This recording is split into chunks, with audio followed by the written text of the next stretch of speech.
લાવ્યા એટલે પેલા તો પીલું ઝાડ ને એ બધું કાઢ્યું તો અંદરથી સંદૂક ટાઈપની આખી કમ્પ્લેટ ઘઉં ભરેલી કબર નીકળી ને એ કબર ની અંદરથી ઘઉં બધા કાઢ્યા. વાત કરીએ કેટલા વર્ષો નીકળી ગયા છે? 150 ની આજુબાજુ છે. 150 વર્ષ જેવા નીકળી ગયા છે. મારા દાદાના લગ્ન કરે 20 વર્ષ થયા હતા, કઈ ઓલાદ નહોતી ને, એટલે દાદાએ એમ કીધું કે કોકે કીધું હશે કે વાંજ્યા છે, મારા દાદાને એવું કીધું. એટલે દાદા એકદમ જુસ્સામાં બોલી ગયા ને એ સમયે બોલ્યા કે જે દિવસે વફાત થવાના હતા ને એ જ દિવસે કે એને કોણ કહે કે વાંજ્યા છે, એમ કે લડકી એ લડકા એ લડકી, એમ 4 ફેરી બોલ્યા. અને એ સાંજે બાપુ વફાત થયા અને અમારે કોઈનો જન્મ થયો. બાપુ ક્યાંથી આમ આવેલા હશે? એ આમ સિંધમાંથી આવેલા હતા. એ સિંધી બોલી બોલતા એ ઉપરથી એમ કે. મિત્રો, સ્વાગત છે આપનું એક નવા વિડીયોમાં. નવી જ એક એક્સપ્લોર માહિતી સાથે હું છું ઝાહિદ એક્સપ્લોરર, અને આજે ખાસ ઘોઘાના દાણાપીઠ વિસ્તારમાં જે મેમણ મસ્જિદ આવેલી છે એની અંદર એક જે વલી જે છે એ આરામ ફરમાવે છે.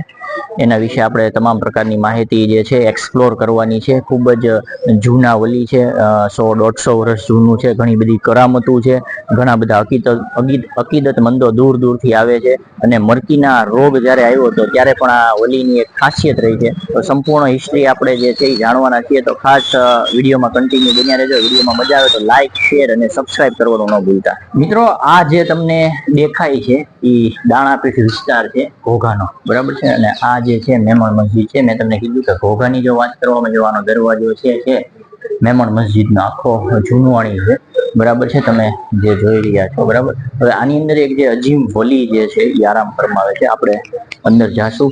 આ જે નજારો હું તમને જે બતાવું છું એ મેમણ મસ્જિદ છે, દાણાપીઠની અંદર આવેલી છે. અને અહીંયા દરેક વસ્તુ જે છે એ ખૂબ જ જૂની હોય છે.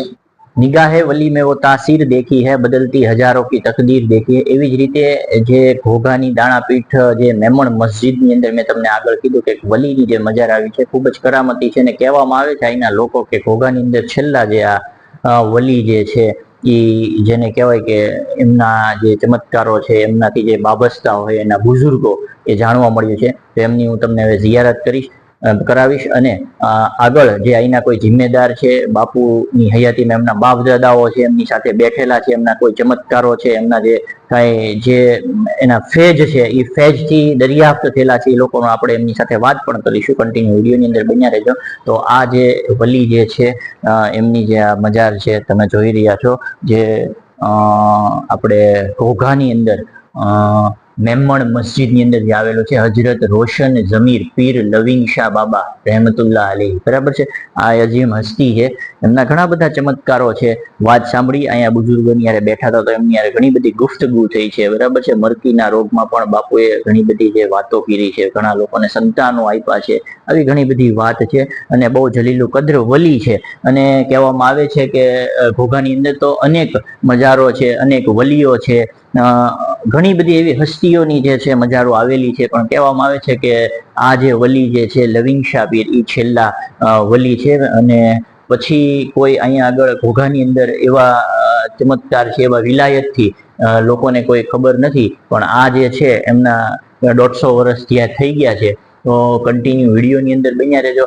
આપણે જે અહીંના જે જિમ્મેદાર છે, જે બાબસ્તા છે, ઘણી જે વાતોથી પ્રેરિત છે, એમની સાથે આપણે વાત કરીશું. તો આગળ જે મેં તમને ઘોઘાની અંદર દાણાપીઠની અંદર મેમણ મસ્જિદ આવેલી છે અને એની અંદર જે હજરત લવિંગ શાહ પીરની જે દરગાહ આવેલી છે, આગળ મેં તમને બતાવ્યું બહુ જલીલો કદ્ર વલી છે. એક સમયના ગુજરી ગયેલા અને ઘણા બધા જેને કહેવાય કે એમના જે પરચાઓ છે, એમની જે ચમત્કારો છે એનીથી બાબતતા છે. તો આપણી યારે એક વડીલ છે કે જેમના કુટુંબીજનો, જેમના વડવાઓ જે છે એ બાપુની હારે એને કહેવાય કે બેસેલા છે, એમની હયાતીમાં એમની સાથે વાતો કરેલી છે. અને બાપુના ઘણા બધી જે રૂહાનિયત છે એમની ફેજ મેળવેલો છે. આપનું નામ શું છે? સત્તારભાઈ.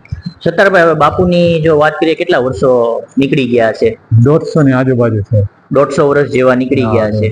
અને આમ જો વાત કરીએ તો સાંભળ્યું છે કે તમારા જે દાદા હતા એ બાપુની સાથે બેઠેલા, વાતચીત કરેલી. અને બાપુએ પણ, તો બાપુ ક્યાંથી આમ આવેલા હશે? એ આમ સિંધમાંથી આવેલા હતા. એ સિંધી બોલી બોલતા એ ઉપરથી એમ કે સિંધમાંથી આવેલા છે. અને હવે બાપુના જો ચમત્કારની એમની રૂહાનિયતની વાત કરીએ તો તમારું જે કુટુંબ છે, કબીલો છે, એ કઈ રીતે એની બાબતતા છે? એ અમારા દાદાને જીવનમાંથી બોલેલા હતા કે મારા દાદાના લગ્ન કરે 20 વર્ષ થયા હતા, કઈ ઓલાદ નહોતી ને, એટલે દાદાએ એમ કીધું કે કોકે કીધું હશે કે એમ કે વાંજ્યા છે મારા દાદાને, એવું કીધું. એટલે દાદા એકદમ જુસ્સામાં બોલી ગયા ને એ સમયે બોલ્યા કે જે દિવસે વફાત થવાના હતા ને એ જ દિવસે કે એને કોણ કહે કે વાંજ્યા છે, એમ કે લડકી એ લડકા એ લડકી, એમ 4 ફેરી બોલ્યા. અને એ જ સાંજે બાપુ વફાત થયા અને અમારે કોઈનો જન્મ થયો. પછી બધાને ખબર પડી કે આ ઓલી બોલ્યા છે. ત્યાં સુધી કોઈને ખબર જ નહોતી. અને અમારા દાદા એક જ જાણતા હતા કે આ ઓલિયા છે, એમ એ સેવા ચાકરી કરતા ને એની હારે બેસતા કાયમિકમાં. અને બીજી જો વાત કરવામાં આવે તો મરઘીના રોગ વખતે જે કઈ બાપુએ કીધેલું, શું કીધેલું? એ અમારા દાદાને કીધેલું કે અમારા જન્મ જશે ને દોબાંધાની રાતે આખા ગામમાં ફેરવજે એટલે મરઘીનો રોગ નાબૂદ થઈ જાય. અને મરઘીનો રોગ એટલો બધો ફેલાયેલો હતો કે જેથી કરીને માણસો બળદ ગાડા ભરી ભરીને મયત લઈ જતા હતા, એટલો બધો હતો. બાપુનો જનાજો આખા ગામમાં ફેર્યો એટલે ત્યારનો મરઘીનો રોગ બંધ થઈ ગયો. આજની તારીખ હજી સુધી નથી આવ્યો. અને અસલામ વાલેકુમ. હું હસનભાઈ મોહમ્મદભાઈ સોરઠિયા ઘાંચી. અમે આ દાદાની જે કાંઈ દુઆ છે એ અમારા સિલસિલામાં અત્યારે આજની તારીખે અમારા 9 ભાઈઓનો વિસ્તાર છે. અમે કાકા દાદાના 9 ભાઈઓ છીએ.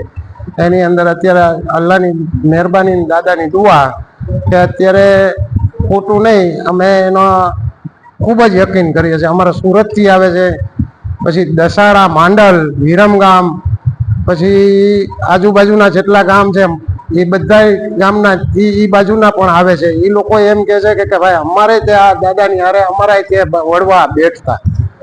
તો એ દાદાની યકીન એ લોકો એટલી બધું યકીન રાખે છે કે એ લોકો અહીંયા ઘોઘા આવે ને ઘોઘા 2 દિવસ રહે છે, દાદાનો ઉરસ કરીને જાય છે. દાદા ઉપર એટલું બધું યકીન કે અહીંથી જે આપણે જે કબરના બારામાં જે બાપુ ઇંતકાલ કરી ગયા, આ દુનિયાથી પડદો કરી ગયા પછી જે એની જે વાત છે એ શું છે? જે કબર જે સંદૂક ટાઈપ નીકળેલી આ જ જગ્યા ઉપરથી પીલુડીના ઝાડ પાસે, જ્યારે બાપુને દુનિયાથી જ્યારે પડદો કરવાનો હતો ને દાદાની, ત્યારે મારા દાદાને એવી વસિયત કરતા ગયા હતા કે ભાઈ તું રાણા, એ કે આ જગ્યા ઉપર પીલુડીની ઝાડ છે, એ પીલુડીના ઝાડ તું કાઢી નાખજે, ત્યાં મારી દફન વિધિ તમારે ત્યાં કરવાની. તો કે કાંઈ વાંધો નહીં બાપુ. એ વખતે મારા દાદાના ગુરુ પાછા હતા, પાછા રોકડ સાપીશ દાતાર બાપુ એ રહેતા. ત્યારે એ વખતે બધાની હાજરીમાં એ બોલેલા કે ભાઈ આ રીતની મારે આ જગ્યાએ મારે દફન કરવું. ત્યારે એ બાપુને અહીંયા દફન કરવા લાવ્યા. એટલે પેલા તો પીલુડીનું ઝાડ ને એ બધું કાઢ્યું, તો અંદરથી સંદૂક ટાઈપની આખી કમ્પ્લેટ ઘઉં ભરેલી કબર નીકળી ને એ કબર ની અંદરથી ઘઉં બધા કાઢ્યા ને એનો ખીચડો બનાવ્યો ને બાપુને અહીંયા આ જગ્યા ઉપર આસ્થા ઉપર દફન. ને ઉર્સ ક્યારે આવે છે? ઉર્સ 16 ચાંદ ને 17મી રાત, મોહરમ ના 16 ચાંદ ને 17મી રાતે મોહરમ એ આવે છે ઉર્સ. એટલે જે બાપુનો જે ખીચડો કરવામાં આવે, એ ખીચડો રાત્રે સંદલ શરીફ હોય 16 ચાંદે ને સવારે 17 ચાંદે ખીચડો ની ન્યાજ હોય છે. શું નામ આપનું? अस्सलाम वालेकुम वरहमतुल्लाहि वबरकातुह. મારું નામ સૈયદ ગુલામ મોહિઉદ્દીન કાદરી ઉર્ફે મોઈન બાપુ ને હું ઘોઘાની અંદર રહું છું. અને આપણે અત્યારે સૈયદ લવિંગ શાહપુર રહેમતુલ્લાહ તાલા અલીની મઝાર પાસે આપણે અત્યારે ઉભા છીએ. બાપુ શું કહેશો? તમે પણ ઘોઘામાં રહો છો, વલીઓ ઇકરામ વિશે શું કહેશો? અને લવિંગ શાહના અમુક એવા કિસ્સાઓ ઘણા બધા છે, પણ એક એવો કિસ્સો જેથી લોકોનું દિલ બાગ-બાગ થઈ જાય. બાપુનો ઉર્સ ક્યારે આવે છે? હવે આપણે સૌથી પહેલા તો ઓલિયા ઇકરામ કેને કહેવાય તેના વિશે થોડીક માહિતી આપી દઉં કે ઓલિયા ઇકરામ એને કહેવાય કે જેના દર ઉપર આવવાવાળા કોઈ પણ સવાલી, એટલે કે એમના દર પર જે કોઈ પણ આવીને જે કંઈ પણ સવાલ કરે, કોઈ જાયઝ કામ માટે આવ્યા હોય તો એ આવનાર વ્યક્તિને તે ઓલિયા ઇકરામ અલ્લાહ તરફથી એને મદદરૂપ થાય છે અને એની મદદ કરે છે અને એનું જે કામ છે એને સફળ કરે છે. અને એ સિવાય આપણે અત્યારે સૈયદ લવિંગ શાહપુર રહેમતુલ્લાહ અલીને જેવું કે મેં કીધું કે એમની મઝાર પાસે ઉભા છીએ, તો એમનો ઉર્સ મુબારક જે છે એ માહે મોહર્રમની અંદર 17મી શરીફની રાત્રે મનાવવામાં આવે છે. અને દર વર્ષે માશાઅલ્લાહ ખાલી ગામના લોકો નહીં પણ બહાર ગામથી પણ તમે જો તો ઘણા લોકો અકીદતમંદો અહીં આવી અને આ વલી અલ્લાહની બારગાહમાં હાજરી આપે છે અને બધા સામૂહિક કામની અંદર પોતપોતાની રીતે પોતે પણ હિસ્સો લે છે અને જે વલી અલ્લાહનો જે ફેઝ છે એ ફેઝ હાસિલ કરે છે. મિત્રો હવે જે મેમણ મસ્જિદમાં આપણે ઊભા છીએ, આપણી સાથે છે તેમના જે રફીકભાઈ મકાણી, અને અહીંયા જે ઉર્સનું સંચાલન છે, અહીંયા જે અંદર મજાર આવેલી છે, આ બધું જે હોય છે એ અહીંના જે ટ્રસ્ટીઓ હોય છે, અહીંનું જે કોઈ મંડળ છે, ટ્રસ્ટ છે જે ચાલતું હોય છે એના દ્વારા કરવામાં આવે છે. તો રફીકભાઈ મકાણીને આપણે પૂછશું કે કઈ કઈ રીતનું અહીંયા કાર્ય થાય છે. રફીકભાઈ શું કહે છો, કઈ રીતનું હોય? અસ્સલામુ અલૈકુમ.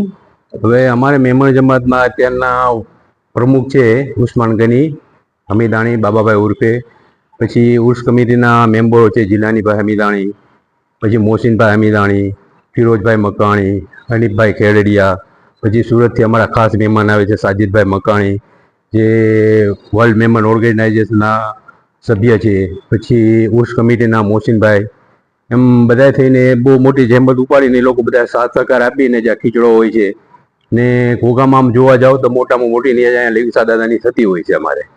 એટલે મેમણ જમાત તરફથી ખૂબ જ મહેનત કરવામાં આવે છે અને મહેમાનોને સાચવવામાં આવે છે એમ થોડી. અને રફીકભાઈ વાત કરીએ તો કેટલા લોકોની નિયાજ થતી હશે ઉર્સમાં? નિયાજ હું જ બનાવું છું ને 3500ની આસપાસ માણસનો ખીચડો બનાવીએ છીએ. બરાબર.